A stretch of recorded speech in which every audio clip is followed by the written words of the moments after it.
자식이 없는 것은 업보일까요? 아니면 공덕일까요? 부처님의 깊은 가르침은 우리가 생육에 대해 다시 생각하게 합니다. 어찌하여 어떤 이들은 자식이 없는 것이 도리어 복이라고 말하는 것일까요? 이는 오랜 세월 이어져 온 윤리관에 어긋나는 듯하여 이해하기 어려울 수 있습니다. 하지만 불경에 기록되기를 세상의 모든 존재는 인연으로 얽혀 있으며 그 인연의 그물은 쉼이 없습니다. 이어지는 이야기를 들어보십시오. 자식이 없는 것, 복입니까 화입니까? 옛 불교의 고승 소청원 스님은 사찰 문 앞에 서서 한 노부부가 떠나는 뒷모습을 바라보며 가볍게 탄식했습니다. 스님, 저 부부는 벌써 3년째 아들을 구하러 왔다가 오늘도 실망하고 돌아갑니다. 어린 사미승이 합장하며 물었습니다. 소청원 스님은 고개를 저으며 말했습니다. 중생의 집착이 깊어 인과를 보지 못하는구나. 자식이 없는 것이 화가 아니며 자식이 있는 것이 복이 아니다. 모든 것은 전생의 인연일 뿐이다. 하지만 스님, 세상 사람들은 불효 중에 후사가 없는 것이 가장 크다고 하지 않습니까? 사미승이 이해하지 못하며 물었습니다. 부처님께서 말씀하시길 만법이 공하고 인연이 모여 잠시 사람이라 부를 뿐이라 하셨다. 소청원 스님은 깊은 눈빛으로 말했습니다. 저 부부는 비록 자식은 없으나 하늘이 내린 2가지 큰 선물을 받았으니 실로 큰 복을 지닌 사람들이다. 무슨 선물입니까? 사미승이 호기심에 물었습니다. 소청원은 미소를 지으며 말했습니다. 내 이야기를 들어보거라. 소청원의 속세성은 소, 이름은 청원입니다. 그는 대주 왕조 개원 연간의 작은 고을에서 태어났습니다. 그의 아버지는 고을의 훈장으로 겸손하고 예에 바르며 늘 청원에게 사람의 도리는 덕을 우선하고 선을 근본으로 삼아야 한다고 가르쳤습니다. 어머니는 솜씨 좋고 온화한 성품을 지닌 분이었습니다. 이러한 가정 환경에서 청원은 어려서부터 글을 읽고 품성이 바르며 주의 백리에 소문난 신동이었습니다. 10살 되던 해, 큰 역병이 고을을 휩쓸어 수많은 가정이 무너졌고 청원의 부모님도 불행이 병에 걸려 세상을 떠났습니다. 하루아침에 고아가 된 청원은 아버지의 생전 친구 집에 입양되었습니다. 양아버지는 그를 잘 대해주었지만 양어머니는 그가 자기 친아들의 앞길을 막는다며 자주 구박했습니다. 청원은 결코 다투지 않고 묵묵히 견디며 언젠가 과거에 급제하여 자립할 날을 희망하며 매일같이 학문에 매진했습니다. 16살 되던 해, 청원은 산에 땔감을 하러 갔다가 우연히 운유승 오공법사를 만났습니다. 오공법사는 청원의 맑은 기골과 범상치 않은 기운을 보고 그에게 말을 걸었습니다. 몇 마디 대화를 나눈 오공법사는 청원의 총명함과 식견에 놀라며 물었습니다. 어린 보살은 노승과 함께 수행할 뜻이 없는가? 청원은 이미 불법에 대한 동경을 품고 있었고 현실의 어려움도 겹쳐 망설임 없이 고개를 끄덕였습니다. 그렇게 청원은 오공법사를 따라 운산사로 와서 승려가 되었고 법명은 지원이라 받았습니다. 운산사에서 지원은 불경뿐만 아니라 의술까지 정진하여 금세 사찰의 기둥이 되었습니다. 30살 되던 해, 오공법사가 입적하자 지원이 운산사의 주지를 맡게 되었습니다. 그는 속세의 이름을 되찾아 스스로를 소청원이라 칭하며 부모님의 양육의 은혜를 기렸습니다. 소청원 스님은 겸손하며 자신의 학식이나 지위를 내세우지 않았습니다. 그는 자주 평복으로 갈아입고 민간을 다니며 중생의 고통을 덜어주었습니다. 그는 출가자는 평상심을 닫고 중생을 구제하는 큰 원을 행하는 사람이라고 늘 말했습니다. 여러 해 동안 그는 수많은 난치병을 치료하고 백성들의 어려움을 해결해 주어 수백 리에 걸쳐 성인으로 추앙받았습니다. 매월 초하루와 보름이면 많은 신도가 소청원 스님의 가르침을 구하고자 운산사를 찾았습니다. 어느 날 60에 가까운 부부가 저를 찾았습니다. 옷차림을 보니 부유한 집안 사람들 같았습니다. 큰 스님, 저희 부부가 만년에 이르렀으나 슬하에 자식이 없어 실로 애가 탑니다. 노인이 문에 들어서자마자 엎드려 절했습니다. 그의 아내도 따라 무릎을 꿇고 눈물을 흘리며 말했습니다. 스님, 제발 저희에게 길을 열어주시어 대를 이을 자식 하나 점지해 주십시오. 소청원 스님은 그들을 바라보며 천천히 말했습니다. 두 분 보살님, 인생은 정해진 운수가 있는 법, 자식의 일은 억지로 구할 수 있는 것이 아닙니다. 노인이 다급하게 말했습니다. 스님, 저희는 만관의 재산이 있으나 물려줄 사람이 없습니다. 이 생각만 하면 밤에 잠을 이룰 수가 없습니다. 소청원이 가볍게 탄식했습니다. 보살님, 자식이 없는 것이 어쩌면 하늘의 또 다른 배려일 수 있다는 생각은 해보지 않으셨습니까? 노인은 당황했습니다. 스님, 그게 무슨 말씀이십니까? 제가 이야기를 하나 들려드리겠습니다. 소청원이 평온하게 말했습니다. 오래전, 마찬가지로 자식이 없어 매일을 눈물로 지새우던 부부가 있었습니다. 그들은 온갖 명산을 찾아다니며 기도했지만 소원을 이룰 수 없었습니다. 그들이 절망에 빠져 있을 때 한 노인이 말했습니다. 자식이 없는 것은 복이요. 두 분에게는 자식보다 더 중요한 사명이 있기 때문이요. 부부가 그 뜻을 묻자 노인이 답했습니다. 만약 두 분에게 자식이 있다면 그 자식에게 얽매여 하늘이 맡긴 사명을 다하지 못할 것이오. 부부는 그 말을 듣고 깨달음을 얻어 더는 자식에 집착하지 않고 남을 돕는 일에 헌신했습니다. 수십 년 후, 그들은 의숙을 세워 수백 명의 고아를 가르쳤고 그 아이들은 모두 훌륭한 동량이 되었습니다. 그 아이들이야말로 그 부부의 자식이 아니겠습니까? 소청원이 깊은 의미를 담아 말했습니다.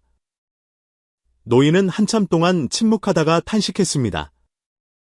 스님의 말씀이 지당합니다만 저희는 이미 늙어 그런 일을 할 기력이 없습니다. 소청원이 미소 지으며 말했습니다. 보살님, 재산의 일부를 내어 가난한 아이들을 돕는 것은 어떻습니까? 그 아이들은 보살님을 부모와 같이 공경할 것입니다. 노인의 아내가 망설이며 말했습니다.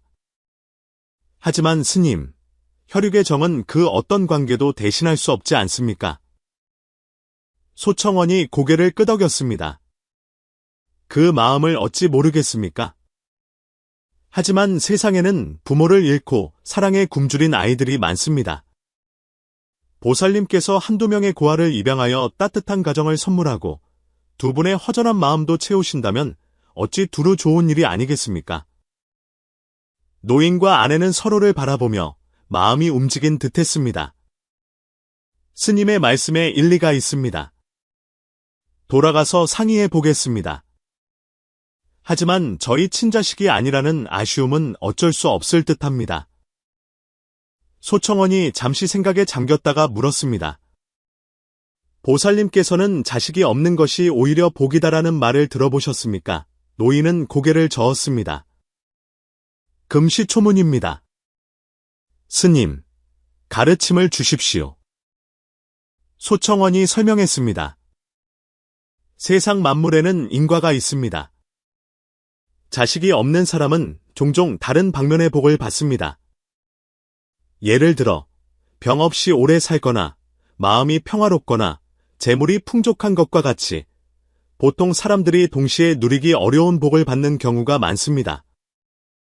노인이 물었습니다. 스님의 뜻은 저희가 자식이 없는 것이 하늘이 이미 다른 복을 주었기 때문이라는 말씀이십니까? 소청원은 미소 지을 뿐 되물었습니다. 보살님 부부께서는 살면서 큰 병을 앓으신 적이 있습니까? 노인이 생각에 잠겼다가 답했습니다. 생각해보니 큰 병은 앓지 않았습니다. 작은 병은 금방 나았지요. 그럼 가업은 순조로우셨습니까? 소청원이 다시 물었습니다. 노인이 고개를 끄덕였습니다. 그렇습니다. 수십 년간 장사를 했지만 큰 좌절 없이 재물이 매년 불어났습니다. 소청원이 깊은 의미를 담아 말했습니다. 이것이 바로 복이 아니고 무엇입니까? 노인은 무언가를 깨달은 듯했지만 여전히 미련을 버리지 못했습니다. 하지만 스님, 저는 차라리 재물과 건강을 일부 버리고 친자식을 하나 얻고 싶습니다. 소청원이 고개를 저으며 탄식했습니다. 보살님, 세상일은 사람이 마음대로 선택할 수 있는 것이 아닙니다. 하늘이 우리의 운명을 정한 데는 그만한 깊은 뜻이 있습니다. 진흙 속에서 피어나지만 더러움에 물들지 않는 영꽃과 같이 새 속에 살면서도 초월할 수 있어야 그것이 진정한 지혜입니다. 노인의 아내가 참지 못하고 물었습니다. 스님, 그럼 저희는 자식이 없는 이 일을 어찌 받아들여야 합니까? 소청원이 진심 어린 목소리로 말했습니다. 있는 그대로 보고 내려놓아야만 진정한 자유를 얻을 수 있습니다. 자식에 집착하는 것은 스스로를 고통 속에 가두는 일입니다. 현실을 받아들이면 오히려 삶의 다른 아름다움을 발견할 수 있습니다. 노인이 깊은 한숨을 내쉬었습니다. 스님의 말씀은 옳습니다만 저희 같은 범인이 어찌 그리 쉽게 내려놓을 수 있겠습니까? 소청원이 온화하게 말했습니다. 내려놓음은 하루아침에 되는 것이 아닙니다. 천천히 깨달아가는 과정입니다. 두 분께서는 선한 일을 많이 하고 좋은 인연을 널리 맺으십시오. 어쩌면 그것이 운명을 바꿀 수도 있습니다. 노인과 아내는 연신 고개를 끄덕이며 물러났습니다. 그들이 떠나는 뒷모습을 보며 사미승이 물었습니다. 스님, 어찌하여 그 두 가지 선물이 무엇인지 바로 알려주지 않으셨습니까? 소청원이 미소 지었습니다. 아직 때가 이르지 않았기 때문이다. 그들이 아직 진정으로 내려놓지 못했는데 지금 말해준들 오히려 집착만 더할 뿐이다. 사미승은 알듯 말듯한 표정으로 다시 물었습니다. 스님, 자식이 있는 것이 정말 복입니까? 소청원이 먼 곳을 바라보며 천천히 말했습니다. 복과 화는 정해진 것이 아니라 오직 한 생각에 달려있다. 얻지 못한 것에 집착하면 화가 되고 이미 가진 것에 감사하면 복이 되는 법이다. 말이 끝나기가 무섭게 얼굴이 초췌하고 눈에 총기가 없는 중년의 서생이 뛰어 들어왔습니다. 스님, 제발 저를 구해주십시오. 서생은 들어오자마자 무릎을 꿇었습니다. 소청원이 그를 일으켜 세우며 물었습니다. 보살님, 무슨 일로 이리 다급하십니까? 서생이 흐느끼며 말했습니다. 아버님께서 병이 위중하여 의원도 이미 손을 쓸 수 없다고 합니다. 스님의 의술이 높다는 소문을 듣고 염치 불구하고 찾아왔습니다. 소청원이 고개를 끄덕였습니다. 노승을 안내하십시오. 그날 저녁, 소청원이 지친 기색으로 절에 돌아왔습니다. 사미승이 급히 차를 올리며 물었습니다. 스님, 그 노인분의 병은 어떠하십니까? 소청원이 고개를 저었습니다. 이미 등불에 기름이 닿은 것과 같아 돌이킬 수 없었다. 사미승이 이해할 수 없다는 듯 물었습니다. 그럼 스님은 왜 가셨습니까? 소청원이 탄식하며 말했습니다. 노승이 비록 병을 고칠 수는 없었으나 그분이 더 평안히 가실 수 있도록 도울 수는 있었다. 더 중요한 것은 그 아들이 아버님 곁을 지키며 자신이 효도를 다하지 못했다는 죄책감에 괴로워하고 있었더구나. 노승이 그를 깨우쳐 생사는 하늘의 뜻이니 과도하게 자책하지 말라 일렀다. 아버님의 임종을 지키는 것, 그것이 이미 가장 큰 효도가 아니겠느냐. 사미승이 생각에 잠겨 물었습니다. 스님, 자식이 있다고 해서 반드시 행복한 것입니까? 소청원이 고개를 저었습니다. 그렇지 않다. 자식이 있다고 반드시 효도하는 것도 아니며 자식이 없다고 반드시 불행한 것도 아니다. 세상에는 자식이 여럿이어도 곁에서 효도하는 이 하나 없는 사람도 많고 자식이 없어도 만년을 멋지게 보내는 사람도 많다. 사미승이 무언가를 더 물으려 할 때 급한 문 두드리는 소리가 들렸습니다. 성안의 가장 큰 부자인 왕원의 집에 집사였습니다. 스님, 저희 나리께서 급히 모셔오라 하십니다.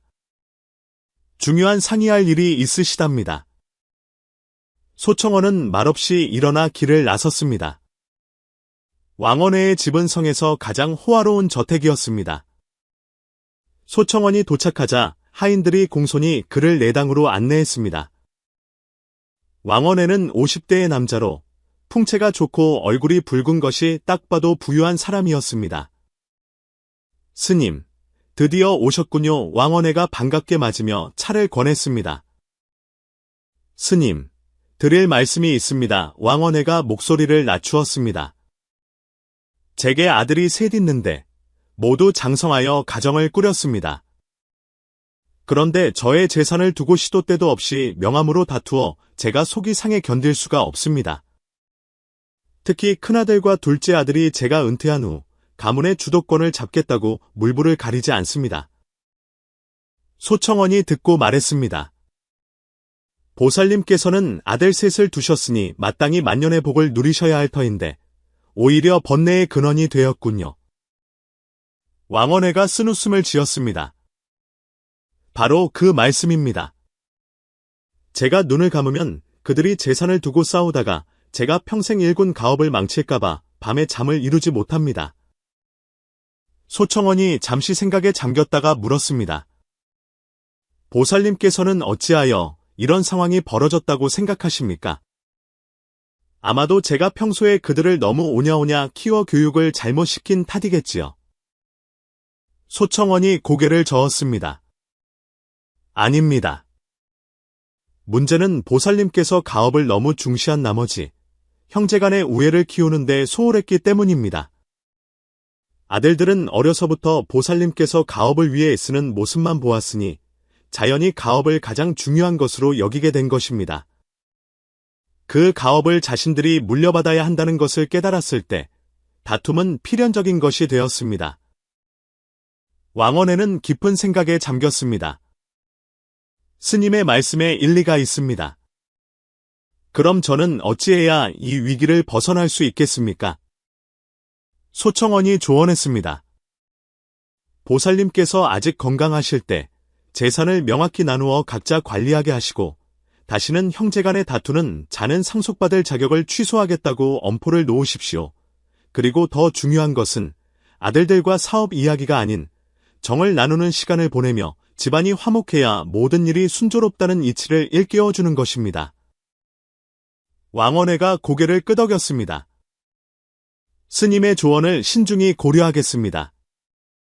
하지만 제가 지금 가장 걱정하는 것은 그는 말을 하다 머뭇거렸습니다. 소청원이 미소 지었습니다. 보살님, 다른 근심이 있으시면 편히 말씀하십시오. 제가 세상을 떠난 뒤에 그들이 유산을 두고 법정 다툼까지 벌일까, 그리하여 제가 구천에서도 편히 눈을 감지 못할까, 그것이 두렵습니다. 소청원이 잠시 침묵하다가 천천히 말했습니다. 보살님께서는 선을 쌓은 집안에는 반드시 경사가 있고 불선을 쌓은 집안에는 반드시 재앙이 있다는 말을 들어보셨습니까? 물론입니다. 그렇다면 보살님께서는 보살님의 일생이 선을 쌓은 집안이라 할 수 있습니까? 왕원회가 부끄러운 기색을 보였습니다. 솔직히 말씀드려 가업을 이루기 위해 그다지 명예롭지 못한 일도 하였습니다. 소청원은 긍정도 부정도 하지 않고 말했습니다. 그렇다면 남은 생 동안 선한 일을 많이 하고 공덕을 쌓아 자손을 위해 복을 쌓는 것이 어떻습니까? 보살님께서 재산의 일부를 가난한 이들을 구제하고 학교를 세우며 다리를 놓고 길을 닦는 선행에 쓰신다면 보살님 자신을 위한 공덕이 될 뿐만 아니라 자손들의 재앙을 막아주는 방패가 될 것입니다. 왕원회의 눈이 빛났습니다. 스님의 말씀이 지당합니다. 당장은 10만 양을 내어놓을 테니 스님께서 선한 일에 써주십시오. 소청원이 고개를 저었습니다. 선한 일은 보살님께서 직접 하셔야 진정한 공덕이 됩니다. 노승은 방향을 가리킬 뿐 그 길을 걷는 것은 보살님 자신이어야 합니다. 그렇게 왕원회는 소청원 스님의 지도에 따라 공익사업에 투신하기 시작했습니다. 점차 그의 세 아들도 아버지의 행동에 감화되어 가족 이외의 일에 관심을 갖게 되었고, 가족 관계도 훨씬 화목해졌습니다. 몇 달 후, 왕원혜가 다시 소청원 스님을 찾아왔습니다. 그의 얼굴에는 행복한 미소가 가득했습니다.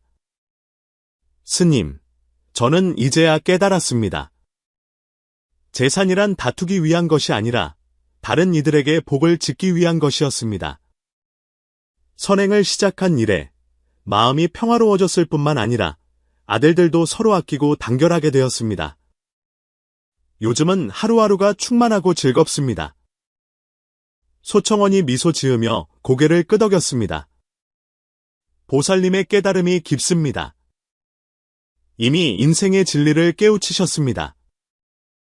왕원혜가 감개무량하여 말했습니다. 예전에는 아들이 있는 것이 복이라 생각했는데 이제 보니 아들이 번뇌의 근원이 될 수도 있더군요.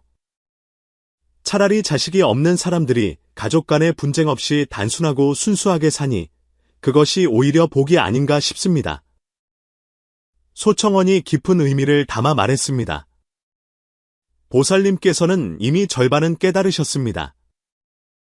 자식이 없으면 얽매일 일이 적은 것은 사실입니다. 하지만 하늘은 결코 어느 한쪽을 불공평하게 대하지 않습니다. 하늘은 그들에게 반드시 다른 선물을 내려 천도의 균형을 맞춥니다.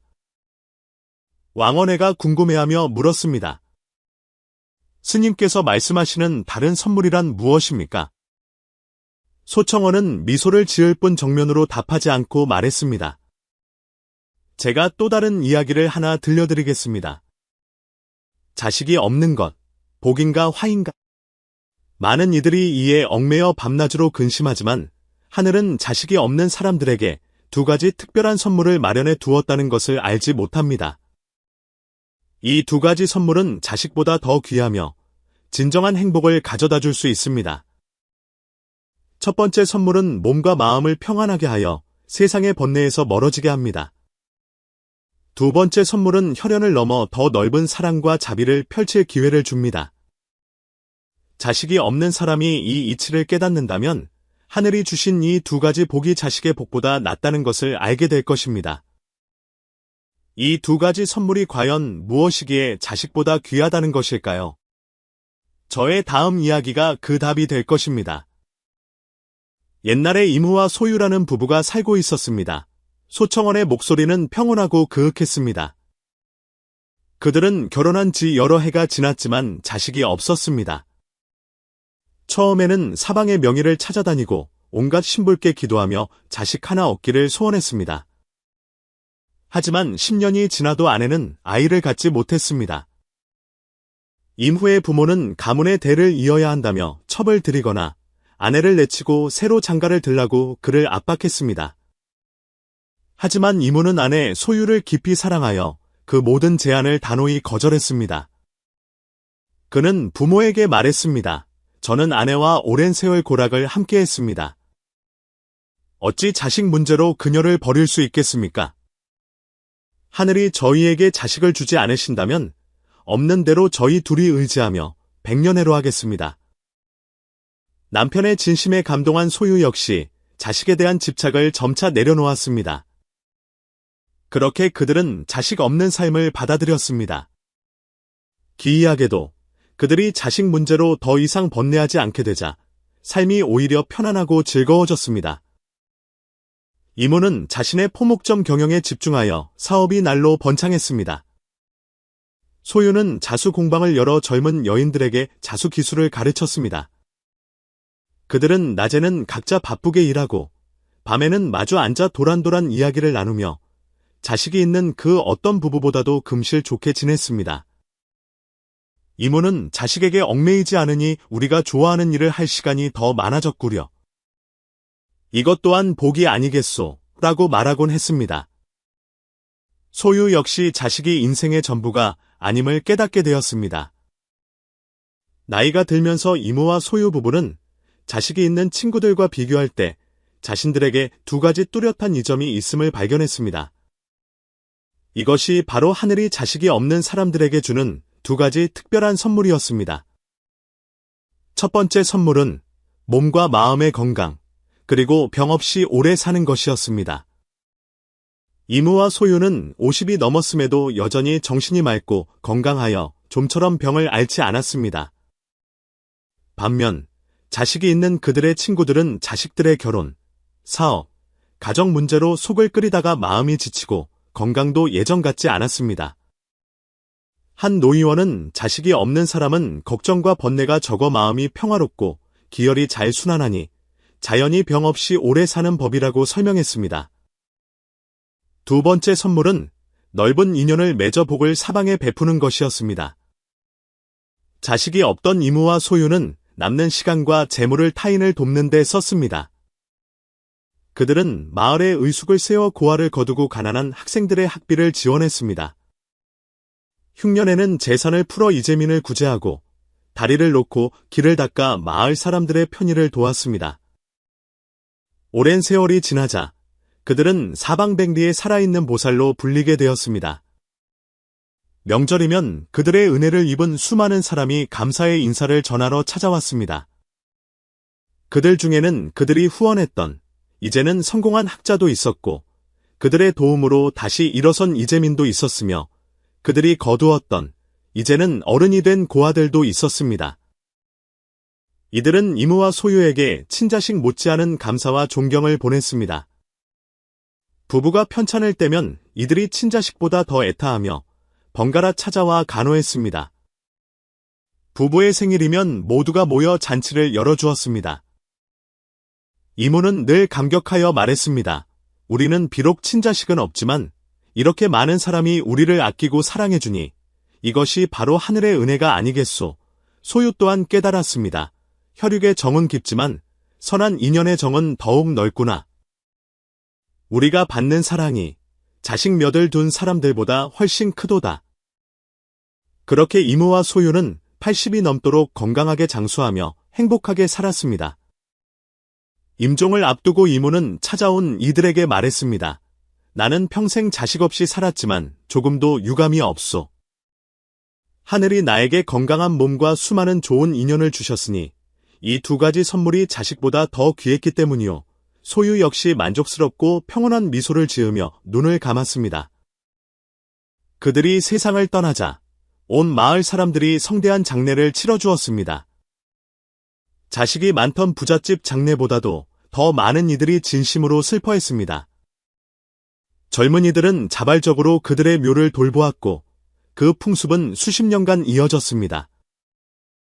이 이야기는 우리에게 자식이 없는 것이 불행이 아니라 하늘이 마련한 또 다른 삶의 방식임을 알려줍니다. 하늘은 결코 어느 한쪽을 불공평하게 대하지 않습니다. 한쪽 문을 닫으실 때는 반드시 다른 쪽 창문을 열어두십니다. 자식이 없는 사람은 건강과 장수, 그리고 선한 인연을 널리 맺을 복을 받습니다. 이 두 가지 선물만으로도 인생을 행복하고 풍요롭게 살 수 있습니다. 왕원에는 이야기를 다 듣고 한참 동안 생각에 잠겼다가 마침내 감탄하며 말했습니다. 스님의 말씀이 지당합니다. 저는 아들이 셋이나 있지만 그들 때문에 매일 속을 끓이며 건강도 나빠졌습니다. 반면 자식이 없는 제 친구들은 오히려 편안하고 자유롭게 살며 저보다 훨씬 건강합니다. 이제 보니 자식이 없는 것이 실로 복일 수도 있겠습니다.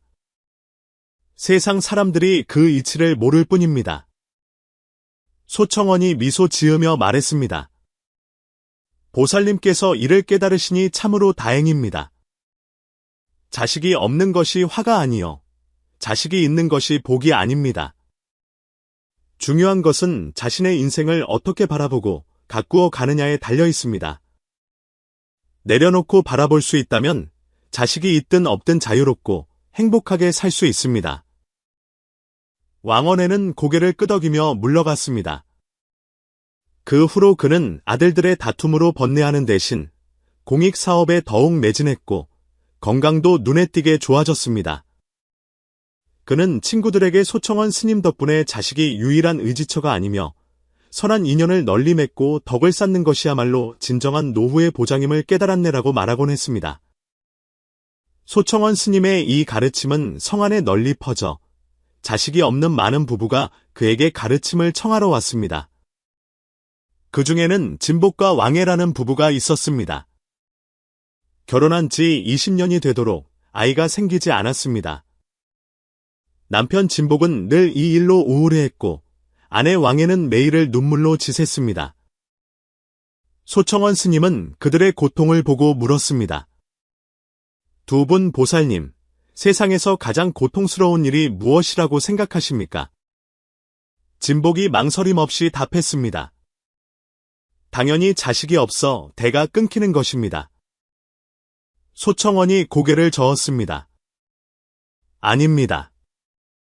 세상에서 가장 고통스러운 일은 얻을 수 없는 것에 집착하고 이미 자신이 가진 복을 보지 못하는 것입니다.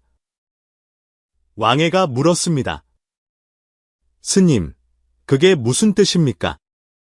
소청원이 되물었습니다. 두 분 부부는 건강하십니까? 진복이 답했습니다. 아직 건강한 편입니다. 좀처럼 조차 눕지 않습니다. 가정은 풍족하십니까? 큰 부자는 아니지만 먹고 살 걱정은 없습니다. 두 분 부부의 감정은 좋으십니까? 진복과 왕애가 서로를 보며 미소 지었습니다. 20년간 한결같이 서로 아꼈습니다. 소청원이 깊은 의미를 담아 말했습니다. 이것이 다 복이 아니고 무엇입니까? 세상에는 병마에 시달리는 사람, 가난에 쪼들리는 사람, 부부간의 원수처럼 지내는 사람이 얼마나 많습니까? 두 분은 건강하고 풍족하며 서로 사랑하시니 이미 남들이 부러워하는 행복을 다 가졌는데 어찌하여 자식에만 집착하여 스스로를 괴롭히십니까? 진복이 침묵 끝에 물었습니다. 하지만 스님, 저희가 늙으면 누가 저희를 돌보아 줍니까? 소청원이 조용히 답했습니다. 보살님, 자식이 있다고 해서 노후에 반드시 보살핌을 받는 것은 아닙니다. 세상에는 자식이 가득해도 외롭게 늙어가는 사람이 얼마나 많으며 자식이 없어도 많은 이의 존경 속에 편안한 노후를 보내는 사람이 또한 얼마나 많습니까? 두 분께서 건강할 때 선한 일을 많이 하여 좋은 인연을 널리 맺어두면 노후에 어찌 돌봐줄 사람이 없겠습니까? 게다가 하늘은 자식이 없는 사람에게 건강과 장수라는 또 다른 은혜를 내립니다. 두 분께서 90세가 넘도록 건강하게 활동하신다면 굳이 다른 사람의 보살핌이 필요하겠습니까? 진복은 무언가를 깨달은 듯했습니다. 스님의 말씀이 옳습니다. 하지만 왕애가 말을 이었습니다. 자식이 없으니 인생이 어딘가 비어있는 듯하고 마음이 허전합니다. 소청원이 자애로운 목소리로 말했습니다. 인생이 완전한가 아닌가는 자식의 많고 적음이 아니라 마음의 체험에 달려 있습니다. 두 분께서 자식을 사랑하려는 그 마음을 돌려 세상에 고통받는 이들을 사랑하는 데 쓰신다면 마음의 허전함이 채워질 뿐만 아니라 더욱 넓은 사랑을 얻게 될 것입니다. 이것이 바로 하늘이 자식이 없는 사람들에게 주는 두 번째 선물, 즉 넓은 인연을 맺어 복을 사방에 베푸는 것입니다. 두 분께서 노년에 이르렀을 때 곁에서 두 분을 아끼는 사람들이 한두 명의 자식을 둔 사람보다 훨씬 많다는 것을 깨닫게 될 것입니다. 진복과 왕의 부부는 마치 꿈에서 깨어난 듯했습니다. 그날 이후 그들은 공익사업에 투신하여 가난한 학생들을 후원하고 외로운 노인들을 돌보았습니다. 몇 년 후 그들이 다시 운산사를 찾았을 때는 얼굴에 행복한 미소가 가득했습니다. 스님, 저희는 이제 깨달았습니다. 자식이 없는 것이 실로 하늘의 은혜였습니다. 지난 몇 년간 저희는 아주 건강하게 지냈습니다. 그리고 저희가 도왔던 아이들과 노인분들이 저희를 친부모처럼 따릅니다. 명절이면 집이 시끌벅적하여 자식이 있는 친구들 집보다 더 열려합니다. 지금 저희는 삶이 너무나 충만하고 아름다워서 만약 자식이 있었다면 오히려 이런 선한 일을 하는데 방해가 되지 않았을까 생각합니다. 소청원이 흐뭇하게 고개를 끄덕였습니다. 두 분께서 이를 깨달으시니 참으로 귀합니다. 자식이 없는 것은 하늘의 뜻이며 거기에는 반드시 깊은 의미가 있습니다. 그것을 내려놓고 받아들일 수 있다면 오히려 더 큰 복을 얻게 되는 법입니다. 어느 날 이전에 아들을 구하러 왔던 그 노부부가 다시 저를 찾았습니다. 노인이 문에 들어서자마자 엎드려 절을 했습니다. 스님, 저희가 어리석었습니다. 오늘에야 스님의 깊은 뜻을 깨달았습니다. 소청원이 그들을 일으켜 세웠습니다. 보살님, 어찌 된 일이십니까? 노인이 감격하여 말했습니다. 저희는 돌아가서 스님의 조언대로 고아 2명을 입양했습니다. 지난 반년 동안 아이들을 키우는 기쁨과 함께 그 고단함도 알게 되었습니다. 하지만 가장 중요한 것은 이 아이들이 비록 저희 친자식은 아니지만 저희를 향한 아이들의 사랑이 친자식과 조금도 다르지 않다는 것을 깨달았다는 것입니다. 혈연이 중요한 것이 아니라 함께한 시간과 정성이 진정한 가족을 만든다는 것을 알았습니다. 노인의 아내가 덧붙였습니다. 그리고 스님 말씀대로 저희 부부는 정말 또래 친구들보다 훨씬 건강합니다. 많은 친구가 이미 자리에 누워 자식들의 간병을 받고 있는데 저희는 여전히 스스로 생활할 뿐만 아니라 이 2 아이까지 돌볼 수 있으니 이 또한 하늘이 주신 복이 아니겠습니까? 소청원이 미소 지으며 고개를 끄덕였습니다. 2 분께서 이를 깨달으시니 참으로 귀합니다. 자식이 없는 것은 하늘의 뜻이며 거기에는 반드시 깊은 의미가 있습니다. 하늘은 2 분에게 건강한 몸과 좋은 인연을 맺을 기회를 주셨습니다. 이 2 가지 선물이야말로 자식보다 더 귀한 것입니다. 노인이 감탄했습니다. 그렇습니다. 저희는 이제야 자식이 없는 것이 실은 복이라는 것을 깨달았습니다. 다만 저희가 어리석어 그동안 보지 못했을 뿐입니다. 소청원이 깊은 의미를 담아 말했습니다. 인생이란 얻는 것이 있으면 잃는 것도 있는 법입니다. 하늘은 주기만 하지도 빼앗기만 하지도 않습니다. 한쪽 문을 닫으실 때는 반드시 다른 쪽 창문을 열어두십니다. 자식이 없는 사람은 자식의 즐거움은 적지만 자식으로 인한 근심도 적습니다. 혈통을 잇는 기쁨은 없지만 자유로움이 있습니다. 무릎 위에서 재롱을 보는 낙은 없지만 선한 인연을 널리 맺을 기회가 있습니다. 이치를 깨닫고 내려놓을 수 있다면 자식이 있든 없든 행복하고 원만한 삶을 살 수 있습니다. 노인과 아내는 연신 고개를 끄덕이며 물러났습니다. 사미승이 그들의 뒷모습을 보며 물었습니다. 스님, 저분들은 이제 정말로 마음을 내려놓은 것일까요? 소청원이 미소 지었습니다. 내려놓음이란 하루아침에 되는 것이 아니라 평생을 두고 해나가는 과정이다.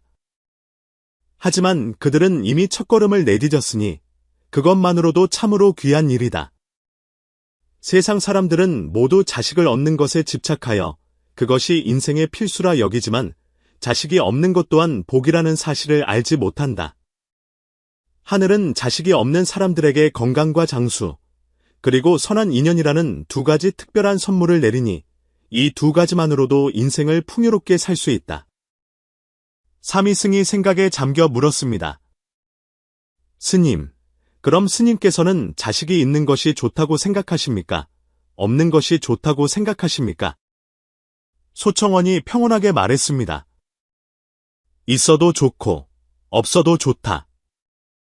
중요한 것은 마음가짐이다. 자식이 있는 사람은 혈육의 정을 소중히 하되 과도하게 집착하여 몸과 마음이 지치지 않도록 해야 한다. 자식이 없는 사람은 건강과 장수, 그리고 선한 인연이라는 복을 소중히 여기고 쓸데없는 번뇌를 만들지 말아야 한다. 불법은 치우치지 않는 중도를 중요하게 여긴다. 인생 또한 그러하여 어떤 상황에 처하든 자신만의 행복을 찾을 수 있어야 한다. 사미승은 알듯 말듯 고개를 끄덕였습니다. 세월이 흘러 소청원 스님의 가르침은 민간에 널리 퍼졌습니다. 자식이 없던 많은 부부가 그의 가르침을 받고 집착을 내려놓아 저마다 다른 멋진 인생을 살았습니다. 그들은 더 이상 자식이 없음을 슬퍼하지 않고 하늘이 주신 두 가지 특별한 선물, 즉 건강과 장수, 그리고 넓은 인연을 소중히 여겼습니다. 그들 중 누군가는 의숙을 열어 인재를 키웠고, 누군가는 자선당을 세워 빈민을 구제했으며, 누군가는 다리를 놓고 길을 닦아 마을에 복을 지었고, 누군가는 외로운 이들을 돌보며 온기를 전했습니다. 그들의 노년은 비록 무릎에 앉힐 자식은 없었지만 그들의 은혜를 입은 수많은 이들에게 둘러싸여 한두 명의 자식을 둔 사람들보다 오히려 더 훈훈한 말년을 보냈습니다. 더 중요한 것은 그들 대부분이 건강하게 장수하며 노년에도 스스로 생활을 꾸려나갔다는 것입니다. 소청원 스님은 늘 말씀하셨습니다. 자식이 없는 것은 하늘의 은혜이다. 하늘이 그대의 손을 빌려 더 많은 선한 일을 하고 더 많은 사람에게 영향을 주고자 합니다. 이 이치를 깨닫고 하늘이 주신 두 가지 선물을 소중히 여긴다면 자식이 없는 사람도 얼마든지 풍요롭고 멋진 인생을 살 수 있다. 이 가르침은 자식이 없는 수많은 부부에게 마음의 위안이 되었고 그들이 더는 절망하지 않고 희망을 품고 살아가게 했습니다. 훗날 소청원 스님이 입적하셨을 때 그를 배웅하러 온 사람들 중에는 그가 가르침을 주었던 자식 없는 노부부들이 많았습니다. 그들은 70이 넘었음에도 여전히 정정한 모습이었습니다. 그들 곁에는 그들의 은혜를 입은 수많은 이들이 마치 한 가족처럼 모여 따뜻한 정을 나누고 있었습니다. 그들은 모두 자식이 없는 것이 하늘이 주신 복임을 깨닫게 해주어 이토록 멋진 인생을 살게 해준 소청원 스님의 가르침에 무한한 감사를 드렸습니다. 소청원 스님의 제자들은 그의 가르침을 모아 무자복보론, 무자복보론이라는 책을 엮어 민간에 널리 퍼뜨렸습니다. 이 책은 자식이 없는 수많은 이들의 마음을 위로하고 그들이 스스로를 원망하는 대신 하늘이 주신 두 가지 특별한 선물을 소중히 여기며 살아가도록 이끌어 주었습니다. 소청원 스님의 말씀처럼 자식이 없는 것은 실로 하늘이 주신 복일 수 있습니다. 하늘이 그대에게 건강과 장수, 그리고 선한 인연을 맺을 기회를 주셨기 때문입니다. 이 두 가지 선물이야말로 자식보다 더 귀하며 진정한 행복을 가져다 줄 수 있습니다. 자식이 없는 것은 본래 평범한 사람들의 눈에는 아쉬움으로 보일 수 있으나 소청원 고승의 지혜로운 가르침을 통해 그것이 또 다른 삶의 축복임을 알 수 있습니다. 건강과 장수, 그리고 넓은 선연이야말로 혈육의 정을 넘어선 귀한 복입니다. 금강경에서 말씀하셨듯이 모든 형상이 있는 것은 꿈과 같고 환상과 같으며 물거품과 그림자와 같습니다. 자식 또한 그러하니 있든 없든 모두 인연의 모임일 뿐입니다. 이 이치를 깨닫고 내려놓을 수 있다면 어떤 상황에 처하든 마음의 평안과 만족을 얻을 수 있을 것입니다.